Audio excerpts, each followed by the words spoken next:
الله الرحمن الرحيم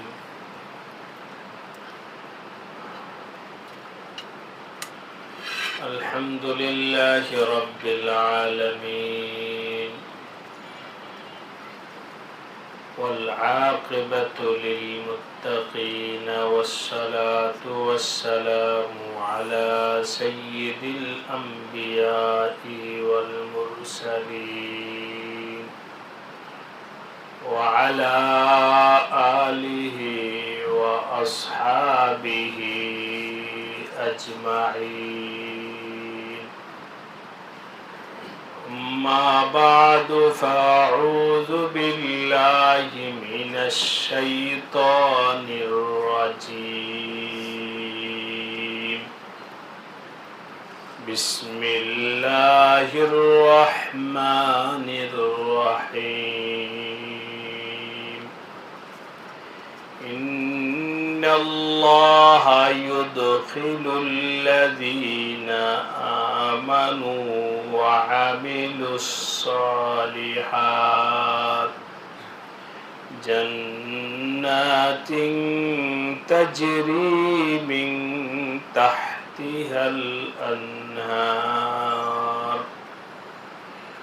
والذين كفروا يتمتعون ويأكلون كما تأكل الأنعام والنار مثوى لهم آمنت بالله صدق الله مولانا العظيم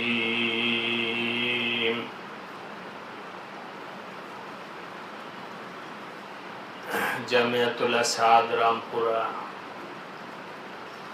মাদ্রাসার প্রতি ইংরেজি দ্বিতীয় সপ্তাহে আয়োজিত সবগুজারির মজলিসে উপস্থিত হযরত উলামায়ে কেরাম, মুরব্বিয়ান, দ্বীনী ভাইরা, পবিত্র কোরআনে কারিমের সূরাত মুহাম্মাদের 12 নম্বর আয়াত তেলাওয়াত করা হয়েছে। এখানে দুই তবকার লোক আছে। এক তবকার লোক হলো যারা কোরআনে কারিমের তেলাওয়াত করার সাথে সাথে কমবেশ কিছু অর্থ বুঝেন, আল্লাহ এখানে কি বললেন। আরেক শ্রেণীর আছেন যারা কিছুই বোঝেন নাই। উভয় শ্রেণীর কাছে সবক হিসাবে ধরে নেন। যারা বোঝেন আল্লাহ কি বলছে তাদেরকে বলবো, নামাজে অথবা যে কোনো সময় কোরআনে কারিমের আয়াত পড়বেন অথবা শুনবেন, চেষ্টা করবেন ইমানে নজর করার জন্য। খেয়াল করতে হবে যে আল্লাহ কি বলেন। খেয়াল না করার কারণে যারা বুঝে তারাও না বোঝার ওলার মতোই হয়ে গেছে।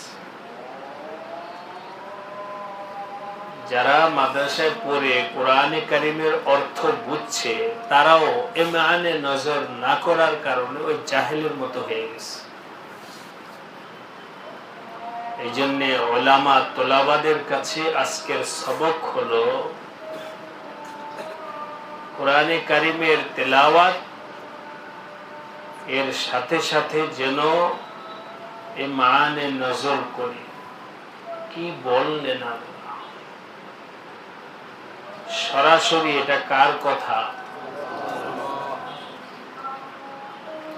এর মধ্যে লুৎফ মজা আর কোনো কথা নাই। এর থেকে দামি আর কোনো কথা নাই, এর থেকে একিনি আর কোনো কথা নাই। আল্লাহ বলেই দিছেন লা রাইবা ফি, আমি যেটা বলছি এর মধ্যে কোনো সন্দেহ নেই, যেটা বলছি এটা সত্য কথা, যেটা বলছি সেটা একিনি কথা, যেটা বলছি এটা মুহাব্বতের কথা, ভালোবাসার কথা। সুতরাং এই কথার মধ্যে লুৎফ আছে, মহব্বত আছে, ভালোবাসা আছে। আর যারা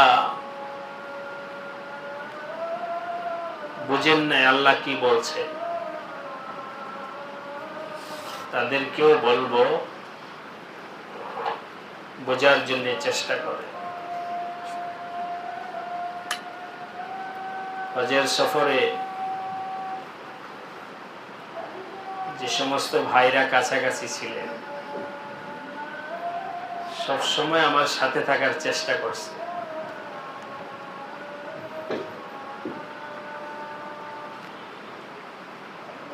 এভাবে কথা প্রসঙ্গে আসছি তাই বলছি, সামনেও বলবো। হজ উমরার সফর অনেক মুবারক সফর। নবী আলাইহিস সালাম বলেন তাবিউ বাইনাল হজ্জি ওয়াল উমরাহ,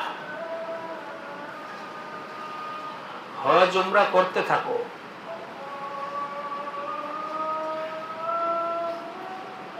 ওয়াইদ জাআলনাল বাইতা মাসাবাতাল লিন-নাস, যখন আমি আমার ঘরকে বানাইছি মানুষের বারবার যাওয়ার জায়গা। মাসাবাতুন কি বললাম? বারবার যাওয়ার জায়গা। সুতরাং হজ তো একবার করছি, আর কি দরকার? এই মানসিকতাটা সঠিক নয়। সুযোগ থাকলে আবার যাও, উমরা করছো আবার যাও, উমরা করছো আবার যাও। তাবিউ, একে বাদে দিগার করতে থাকো। কারণ নবীজি বলেন ফাইন্নাহুমা ইউনফিয়ানিল ফাকরা ওয়াজ-যুনুব। আমাদের কাছে মনে হবে কথাটা উল্টা, কিন্তু নবীজি যেটা বলছেন ওইটাই সঠিক, আমাদের বুঝটা উল্টা। নবীজি বলেন তুমি হজ উমরা করো, এর দ্বারা তোমার দরিদ্রতা দূর হবে। আমরা মনে করি কি হজ করে 6 লাখ টাকা, বাবা এত টাকা খরচ করব, গরিব হয়ে যাব। নবীজি বলতেছেন ইউনফিয়ানিল ফাকরা, তোমার দরিদ্রতা খতম হবে। 1, 2 নম্বর হলো ওয়াজ-যুনুব, এবং তোমার গুনাহগুলো মাফ হবে, পরিষ্কার হবে। সুতরাং তোমরা হজ উমরা করতে থাকো। তাবিউ বাইনাল হজ্জি ওয়াল উমরাতি, যেমন লোহার কামারের দোকান, এটা দিলে মানানসই হবে, যেভাবে সেভাবে থাকে।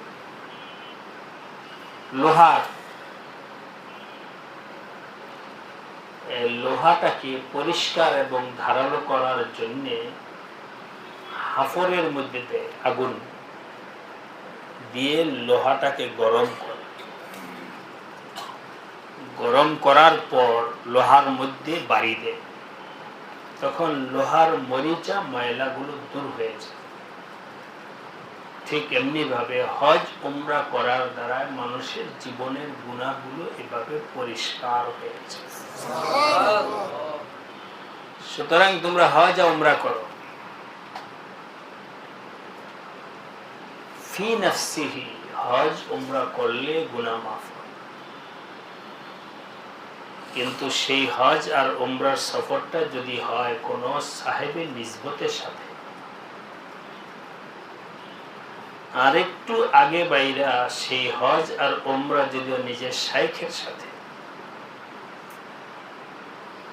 তো আসমান ও জমিনের ফারাক হবে।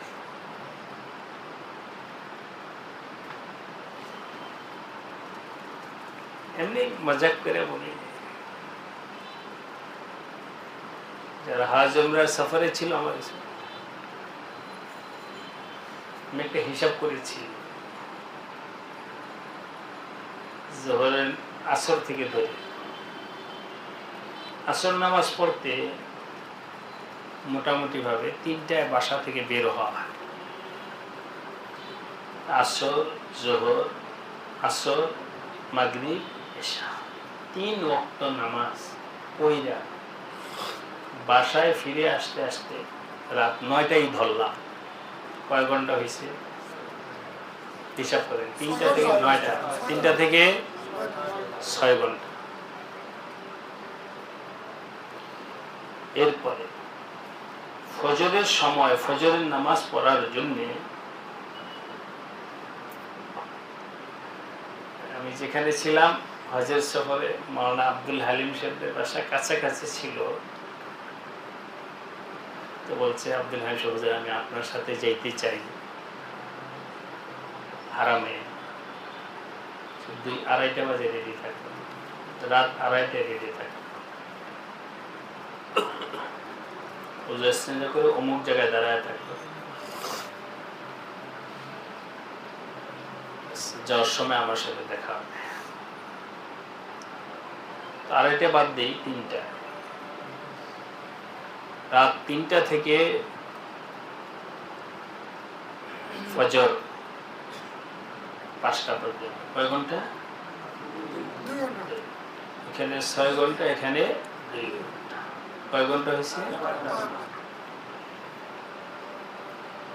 জোহরের সময় ধরি 1 ঘন্টা, কয় ঘন্টা হয়েছে? দিন রাতে 24 ঘন্টার মধ্যে 9 ঘন্টা সময়।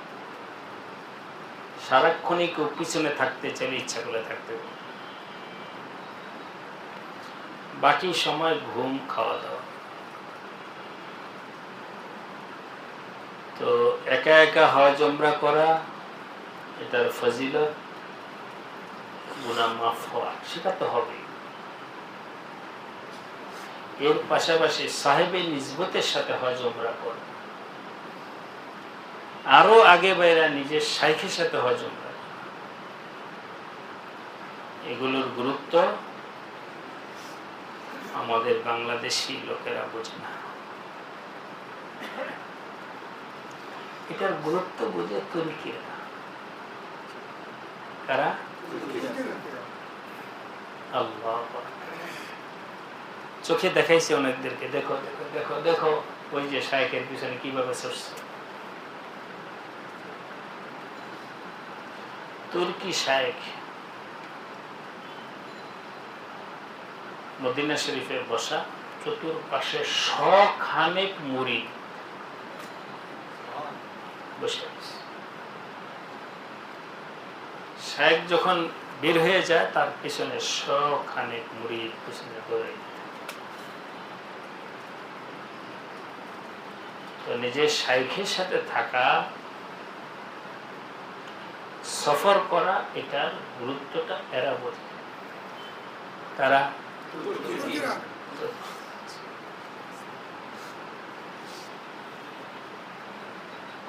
আমাদের তো সেটা সুযোগ হয় না। একবারের ঘটনা শুনে আমার শায়েখ তো এখন নাই, আসল মানে রহমতুল্লাহ দুনিয়াতে নাই, দুনিয়া থেকে বিদায় নিচ্ছে। একবার সফরে মুফতি সালমান মনসুর পুরি দামাত বারাকাতুহুর সাথে সাক্ষাৎ। তো মুসাফা কথাবার্তা বলার পরে হযরত বলেন, ঠিক হ্যাঁ, কারণ সফরে প্রত্যেকেরই ব্যস্ততা থাকে। ওনারা তো জানে না আমার সফরটা একটু ব্যতিক্রম। সেই ব্যতিক্রম সফর হলো, আমি হজের সফরে মুআল্লিমের বাধ্যবাধকতায় ঢুকি না। কথাটা কি বুঝতে পারছি? কাদের? মুআল্লিমের গাড়ি আজকে মদিনায় যাবে, আচ্ছা তোমাদের গাড়িতে আমি যাব না, তোমরা তোমাদের মতো চলে যাও, আমার যখন মন চায় তখন আমি যাব। হজে যাবেন কিভাবে? যাব হলো এভাবে, সবাই দিল খুলে কথা শোনে। মুআল্লিমের গাড়িতে গেলে, মদিনায় গেলে টাকা লাগবে না, গাড়ি ভাড়া লাগবে না।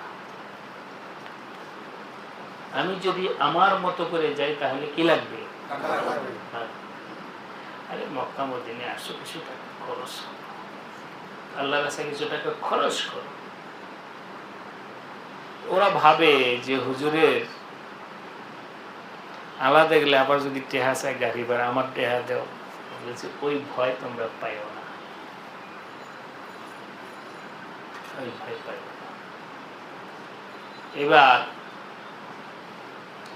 হজের পর আমি মদিনায় কবে যাব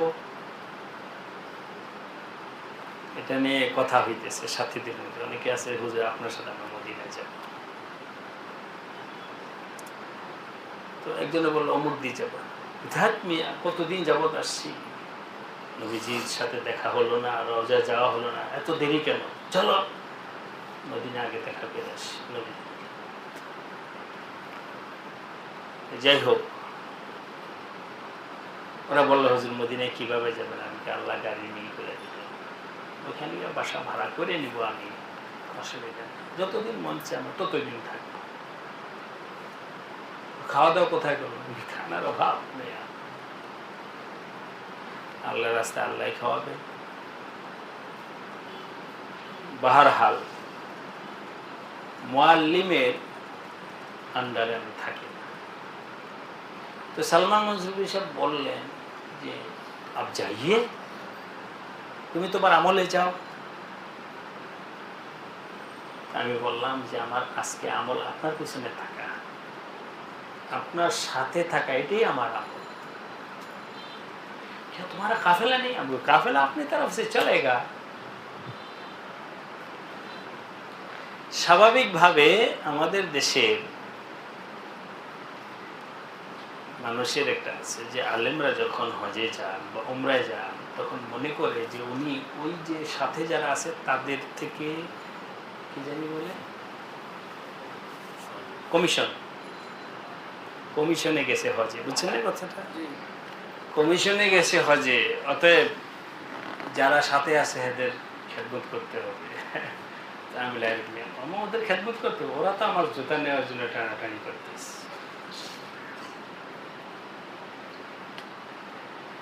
তো সুতরাং কারো খাদেম হওয়ার জন্য আমি এখানে আসিনি, তো আল্লাহ পাকের দিনের জন্য এখানে আসছি। তো আমি ওনাকে বললাম, উনি আচ্ছা, কারণ কাফেলার মুআল্লিম আমাকে কিছু বলার সাহস রাখে না, ট্রাভেল চলাও না, আপনার সাথে থাকা এটাই আমার কাজ। হযরত খুশি হলেন, জোহর থেকে একবারে রাত এশা পর্যন্ত ওনার সাথে রইলাম।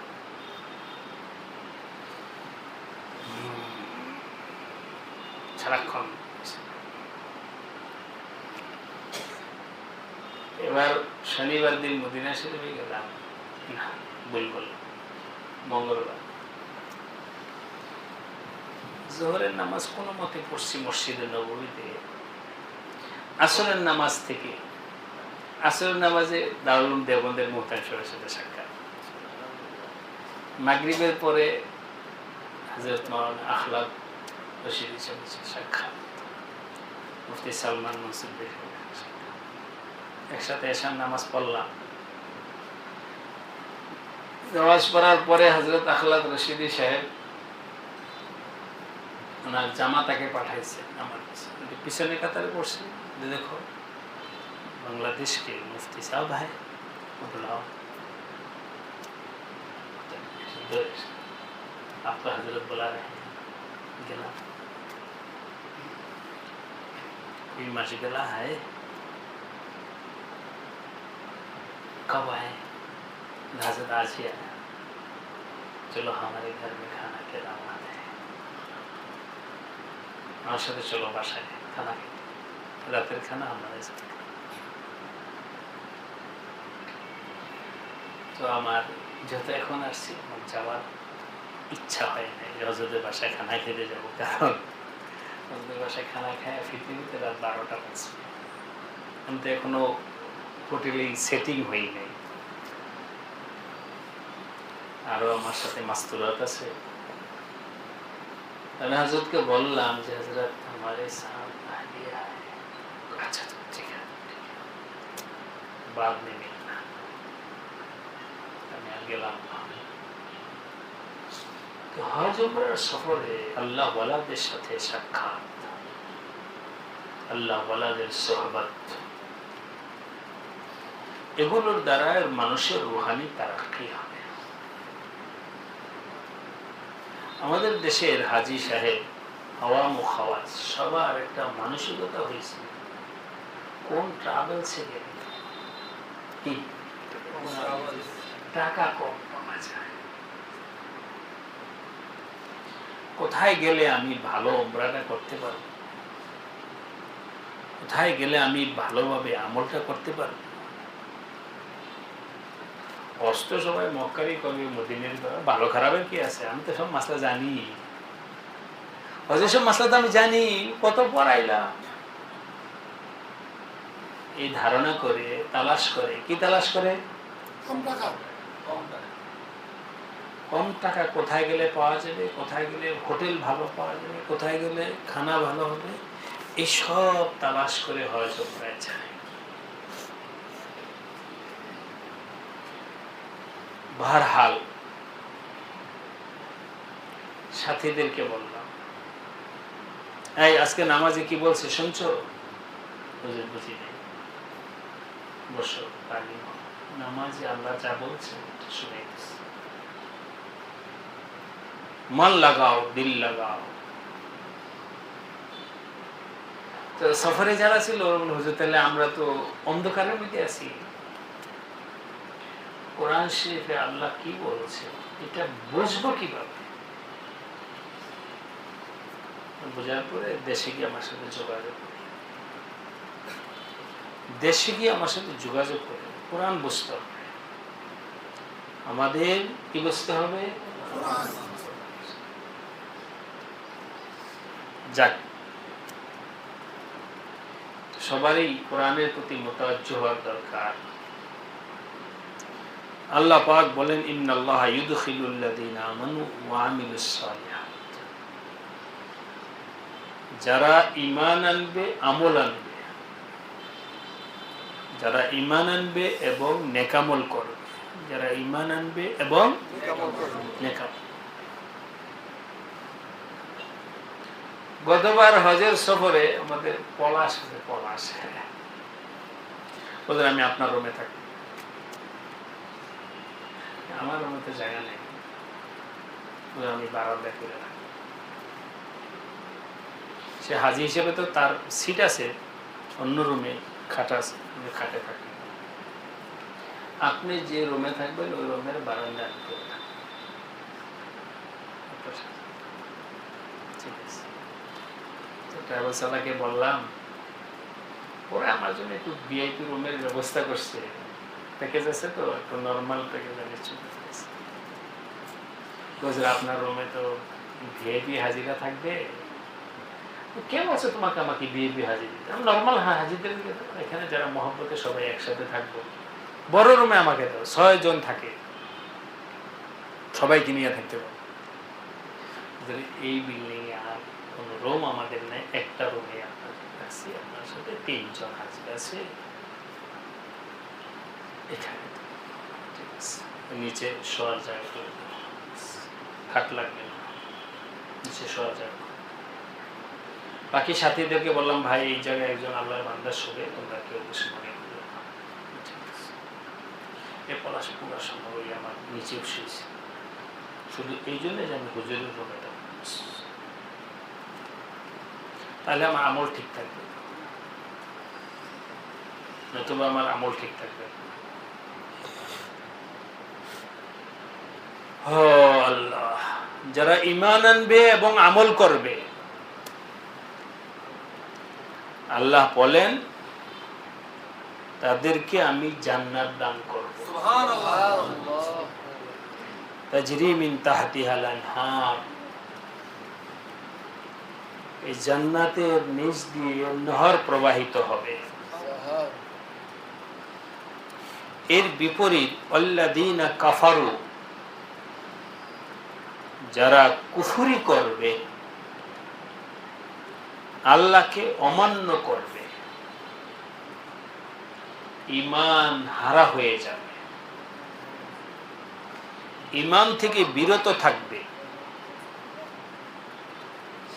ইয়াতামাত্তাউনা ওয়া ইয়াকুলুনা, তারা দুনিয়াতে আমার বিভিন্ন নাজ নিয়ামত, খাওয়া দাওয়া, এগুলো সব পাবে। কারা? কাফেরেরা। যেমন অন্য আয়াতে আল্লাহ পাক এর কাছে দরখাস্ত করেছিলেন হযরত ইব্রাহিম আলাইহিস সালাম, রব্বি জাআল হাদাল বালাদা আমিনান, হে আল্লাহ তুমি এই নগরীকে নিরাপদ নগরী বানাও, ওয়ারযুক আহলাহু, এবং যারা এই মক্কাবাসী হবে তাদেরকে তুমি রিজিক দাও। তবে মক্কাবাসী সবাই না, মান আমানা বিল্লাহি, মান মক্কাবাসীদের মধ্যে যারা ঈমানওয়ালা, আল্লাহ তুমি তাদেরকে রিজিক দাও। এই দোয়া করছেন ইব্রাহিম আলাইহিস সালাম, ঈমানওয়ালাদের রিজিকের দোয়া করছেন। আল্লাহ পাক বললেন, ইব্রাহিম আমি শুধু ঈমানওয়ালাকে রিজিক দিব তা নয়, ওমান কাফার, রিজিক দিব কাকে? ঈমানওয়ালাকেও দিব, কাফেরকেও দিব। কোথায়? তো আল্লাহ দুনিয়াতে রিজিক সবাইকে দিবেন, ঈমানওয়ালাকেও দিবেন, কাফেরকেও দিবেন রিজিক। কিন্তু রিজিকের মধ্যে ফারাক আছে, ব্যবধান আছে। আপনি খানা খাইছেন দুপুরে, একজন চোর সেও দুপুরে খানা খাইছে, একজন অপরাধী জেলখানায় সেও খানা খাইছে। সব খানা মেহমান তারাও খানা খাইছে। মেহমানের খানাটা হলো ইজ্জতের, সম্মানের। জেলখানা খানাটা হলো কি? বেইজ্জতের খানা। আল্লাহ বলেন, সহজ কথাটা বলতেছি আপনাদের ফিকিরের তারা দেওয়ার জন্য। আল্লাহ বলেন কাফেরকেও আমি খানা দিব। তবে জানো তোমরা কাফেরদের খানাটা কেমন? কাল আনআম, কাল কামা তাকুলুল আনআমু, পশু হাইওয়ান জানোয়ার কুকুর শুকুর সেও তো খায়। কামা তাকুলুল আনআমু, কাফেরদের খানা হলো ওই হাইওয়ান জানোয়ারের খানার মতো, আর ঈমানদারের খানা হলো সম্মানের খানা। ঈমানদারের খানা হলো কি? সম্মানের খানা। অতএব কাফের মুশরিকরা দুনিয়ার যে সমস্ত নাজ নিয়ামত ভোগ করে, এই নাজ নিয়ামত কাফেরেরা যেটা ভোগ করে, এই ধরনের নাজ নিয়ামত আমাদের দরকার নাই। বলে এই ধরনের নাজ নিয়ামত আমাদের দরকার নাই, কারণ সবগুলো হলো কামা তাকুলুল আনআম, হাইওয়ান জানোয়ার পশুর মতো, এর মধ্যে সম্মান নাই, কিছু নাই। সুতরাং আপনারা এখানে যারা আছেন সবাই সবক নেন, যে আল্লাহর কাছে বলবেন, আল্লাহ তুমি আমাকে রিজকে কারিম দান করো। কি চাই বলেন? যে রিজিকের মধ্যে সম্মান আছে। রিজকে কারিম কখনোই কাফেরদের রিজিকটা রিজকে কারিম হতে পারে না। ঈমান এবং আমল ওয়ালা রিজিক, এটা হলো কি রিজকে কারিম। কাফেরদের মতো দুনিয়া তোমরা চাইও না। কাফেরদেরকে আমি যেটা দিছি এটা কামা তাকুলুল আনআম, দুনিয়াতে ওদের বিল্ডিং আছে, টাকা পয়সা আছে, এগুলো তোমরা চাইও না। ওয়ান নারু মাসওয়াল লাহুম, তাদের জন্য আগুন হলো পরকালের ঠিকানা। আল্লাহ আমাদের সবাইকে রিজকে কারিম ওয়ালা হওয়ার তৌফিক দান করেন। কিং পয়দা করব আল্লাহ পাক। এখানে অনেক ভাই আছেন, অনেক হালাতে আছেন। আমাদের সব হালাত, সব জরুরত, সব কিছু পূরণ করতে পারেন কে? আল্লাহ। এই একিন দিলের মধ্যে পয়দা করে ওলামা, তোলাবা, আওয়াম, খাওয়াস, সবার একিন যেন পয়দা হয়। এভাবে একটা কারগুজারি শুনাইতেছে। গাড়িতে বসা, মদিনার দিকে যাচ্ছে গাড়ি, ফোন করলাম আমাদের মাদানী কমপ্লেক্স, কি অবস্থা মসজিদের কাজে। তফসিলি শুনাইল, হুজুর কন্ট্রাক্টর চলে গেছে, ছাদের ঢালাইটা কি হলো? ঈদের আগে মসজিদের ছাদের ঢালাই হওয়ার কথা ছিল, হয় নাই। কেন? তারা যে টাকার ডিমান্ড করছে টাকা তো নেই, টাকা দিতে পারি নাই, এই জন্য তারা ছাদ ঢালাই করে চলে গেছে। দিলের মধ্যে খুব সদমা লাগে। বাস সে তো আমার কাছে বলছে বলার মতো। আচ্ছা ঠিক আছে, ফোন কাইটা দিলাম। চিন্তা করলাম, যাক সবটা আপনাদের কাছে বলবো না।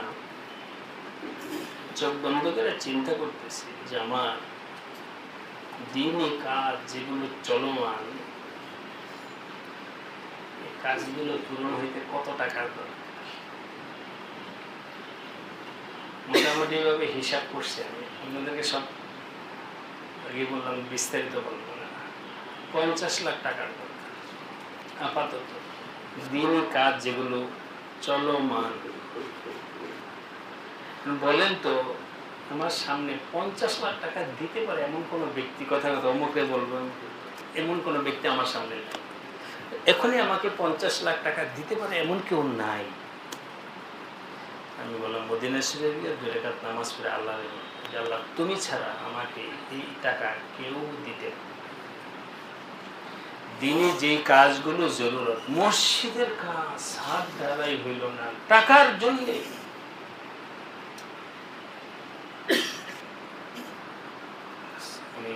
মসজিদের নবী থেকে বলবো,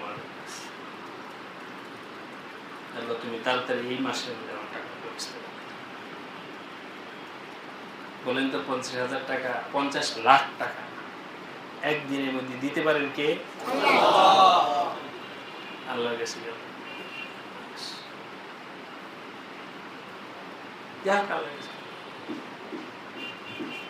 বিকালবেলা একজনের ফোন দিছে,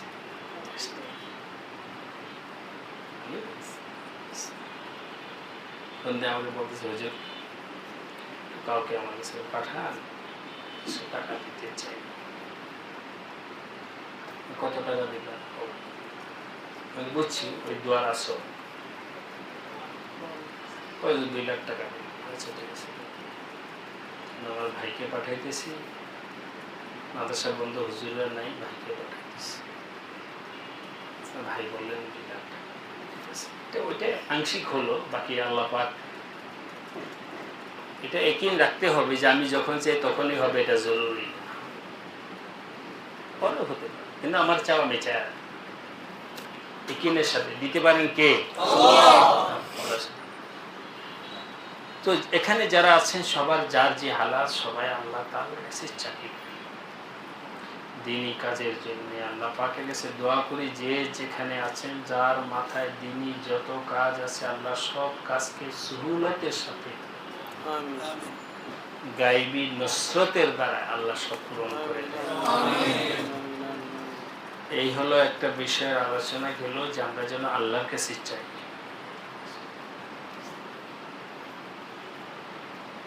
আরেকটা বিষয় হলো যার যে সবক আছে আল্লাহ পাকের সাথে খাস তাআল্লুক করা, প্রথম ধাপ হলো বর্তমান প্রেক্ষাপট হিসেবে বলছে যে কোনো হক্কানি সিলসিলায় বায়াত হয়েছে, খালি থেকে না। 1 নম্বর ধাপ হলো বায়াত হওয়া। 2 নম্বর ধাপ হলো বায়াতটা যেন রুসমি না হয়, আমলি হয়, হাকিকত হয়,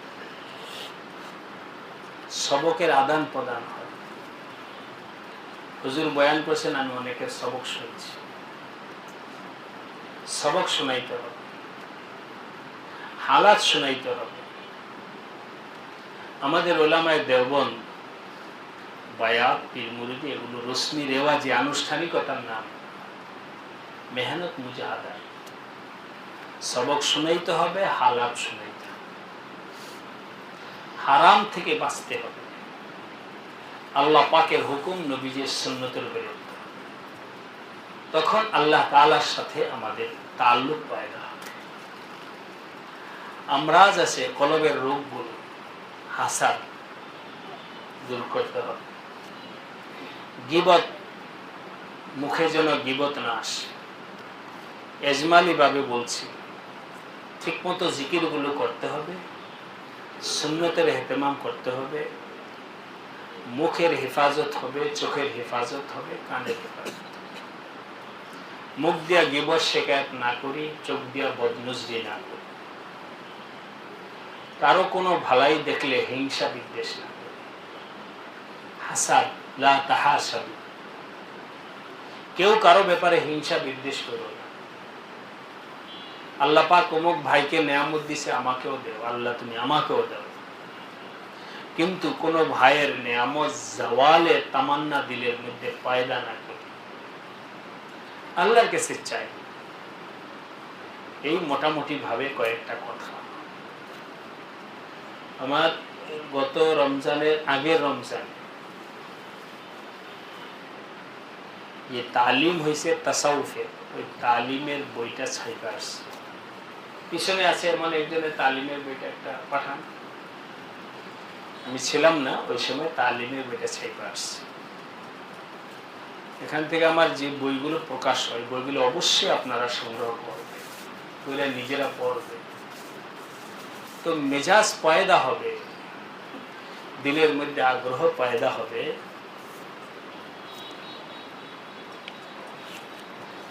শুরুতে ভূমিকায়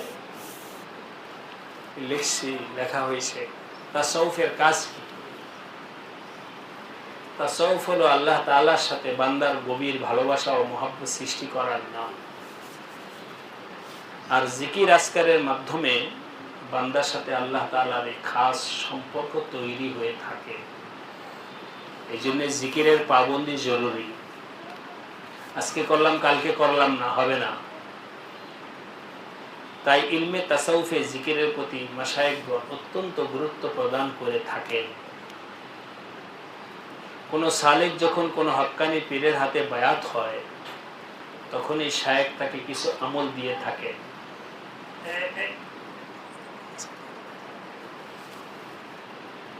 আমার শায়েখ হযরত ফেদায়ে মিল্লাত আসাদ মাদানী রহমাতুল্লাহ আলাইহি কাউকে বায়াত করানোর সাথে সাথে তাসবিহের আমল দিতে, তাসবিহ আমল করো। এই আমল ঠিকভাবে আদায় হয়ে গেলে এবং সালিকের মাঝে একটি বিশেষ হালাত সৃষ্টি হলে পরবর্তীতে তাকে 12 তাসবিহ বা ইসমে জাতের জিকির পর্যায়ক্রমে 5 আনফাস জিকিরে কলবি মুরাকাবার সবক প্রদান করতে। সুতরাং জিকিরের ব্যাপারে সবাই যত্নশীল হন। এটা একটা কাজ। এভাবেই ধাপে ধাপে সালিককে তিনি আল্লাহ তাআলার প্রেম সাগরে সন্তরণের পথ উন্মোচন করে দিতেন। তারপর থেকে তার জপ হয়ে যেত আল্লাহ আল্লাহ, সবসময় সে আল্লাহ আল্লাহ, তার দিল কলবের মধ্যে আল্লাহর জিকির জিন্দা হয়েছে। তবে এক্ষেত্রে অবশ্যই আমাদের মনে রাখতে হবে জিকিরগুলো যেন শরীয়তের সীমার বাইরে না যায়। বাদ্যযন্ত্র, পুরুষ মহিলার অবাধ মিশ্রণ কিংবা শিরিক ইত্যাদির মিশ্রণ যেন এতে না থাকে। ইলমে তাসাউফের আরেকটি বিষয় কাজ হলো নিজের কলবের মধ্যে যে সকল রুহানি রোগ,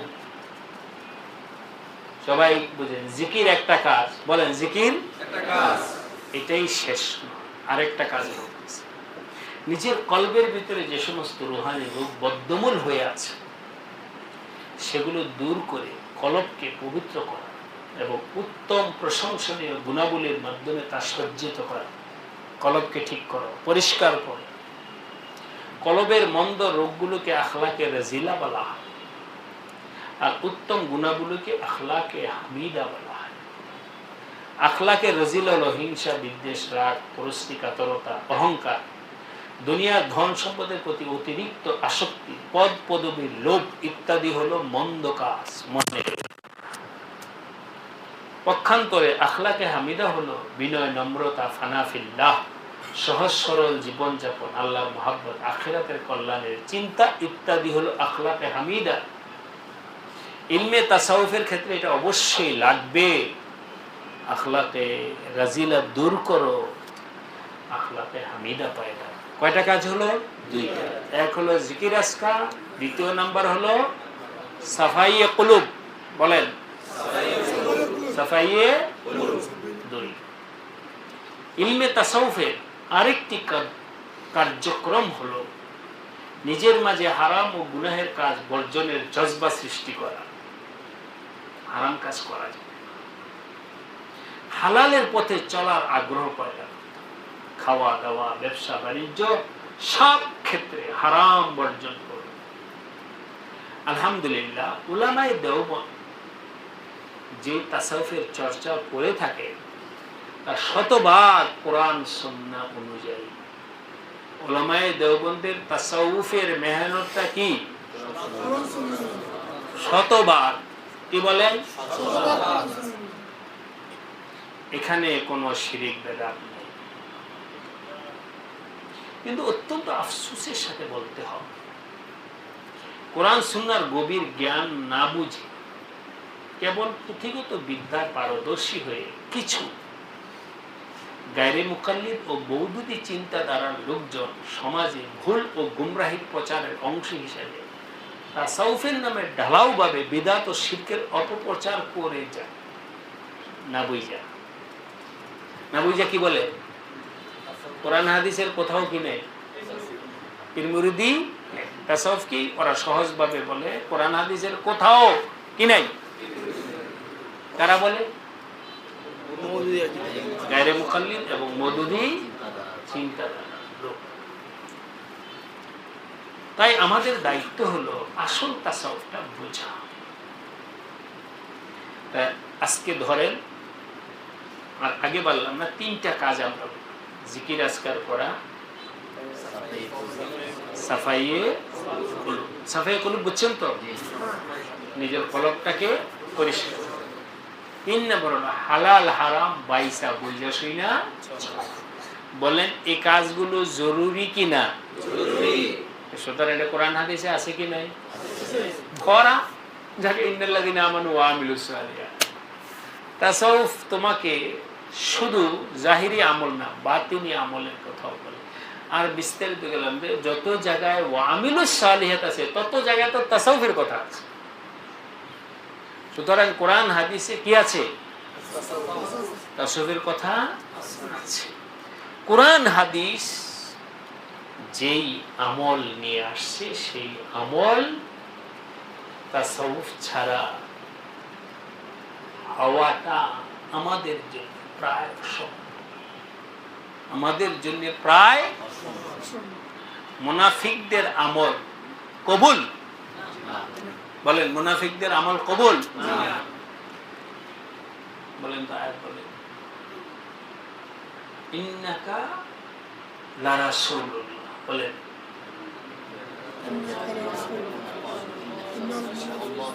না আগেটা বলেন ইযা জাআকাল মুনাফিকুন ক্বালু নাশহাদু ইন্নাকা লারাসূল। ওরা কত কসম খায়া বলতেছে এ রাসূল, আপনি রাসূল, আপনার ব্যাপারে আমাদের কোনো ধরনের কোনো সন্দেহ নাই, ইন্নাকা লারাসূলুল্লাহ, কসম খায়া বলতেছে আপনি আল্লাহর রাসূল। কারা বলছে? এরকম সুন্দর কথা আর আছে? আল্লাহ বলছে ওদের মুখের কথাগুলো ঠিক আছে, তারপরও তারা মিথ্যা বলে। ইন্নাল মুনাফিকিন কেন? কোথায় নাই? কলবে নাই। কি নাই? ঈমান তো ওইটাই গ্রহণযোগ্য যেটা কোথায় আছে, আমল ওইটাই গ্রহণযোগ্য যেটা তাসাউফ কি বলে, কলব। কলব তাসাউফ বলে তোমার আমলটা কলবের মধ্যে ঢোকাও।